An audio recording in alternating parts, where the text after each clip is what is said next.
திமுகவின் நாடகம் இனி தமிழகத்தில் எடுபடாது என அதிமுக முன்னாள் அமைச்சர் KT ராஜேந்திர பாலாஜி தெரிவித்தார். விருதுநகர் மாவட்டம் அருப்புக்கோட்டை சாலையில் உள்ள தனியார் திருமண மண்டபத்தில் முன்னாள் அமைச்சர் KT ராஜேந்திர பாலாஜி தலைமையில் அதிமுக மேற்கு மாவட்ட நிர்வாகிகள் கலந்து கொண்ட ஆலோசனை கூட்டம் நடைபெற்றது. இந்த கூட்டத்தில் கலந்து கொண்டவர்களுக்கு வரும் சட்டமன்ற தேர்தலில் பணியாற்றுவது குறித்து ஆலோசனைகள் வழங்கப்பட்டது. இதில் பேசிய முன்னாள் அமைச்சர் KT ராஜேந்திர பாலாஜி, சிறுபான்மையினர் யாரும் வரும் சட்டமன்ற தேர்தலில் திமுகவிற்கு வாக்களிக்க மாட்டார்கள் என்றும், திமுக சிறுபான்மையினருக்கு ஆதரவாக பேசுவது போல் நடிக்கின்றனர் என்றும் அவர் குற்றம் சாட்டினார். அதிமுக மத்தியில் ஆளும் கட்சிக்கு நண்பர்கள் என்று தெரிவித்த அவர், திமுகவின் நாடகம் இனி தமிழகத்தில் எடுபடாது என்றும் தெரிவித்தார்.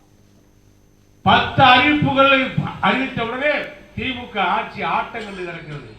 அவர்கள் எதை சொல்ல முடியும்? எல்லாம் ஏமாற்றி ஏமாற்றி ஏமாற்றி தமிழ்நாட்டு மக்களை வஞ்சித்த ஆட்சி தான் இந்த ஸ்டாலின் ஆட்சி, இந்த திமுக ஆட்சி. இனியும் ஏமாற்ற முடியாது.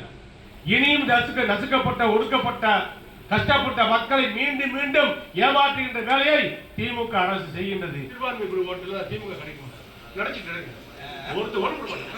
எத்தனை நாள் அவங்க ஏமாறுவாங்க? 50 வருஷம் ஏமாற்றாங்க.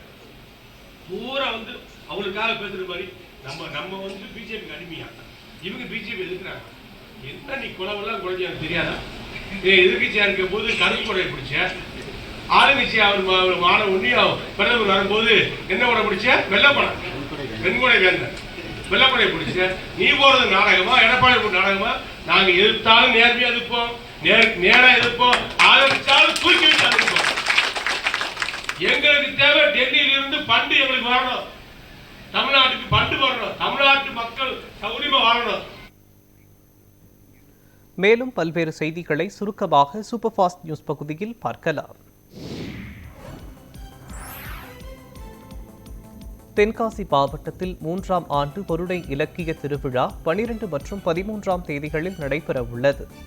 இந்த பொருணை இலக்கிய திருவிழாவில் பழந்தமிழ் இலக்கியம், நவீன இலக்கியம், திராவிட இலக்கியம் மற்றும் குழந்தை இலக்கியம் உட்பட பல வகை இலக்கியங்கள் இடம்பெற்றுள்ளன. சொற்பொழிவுகள், கலந்துரையாடல் உள்ளிட்ட பல்வேறு நிகழ்வுகள் நடைபெற உள்ளன.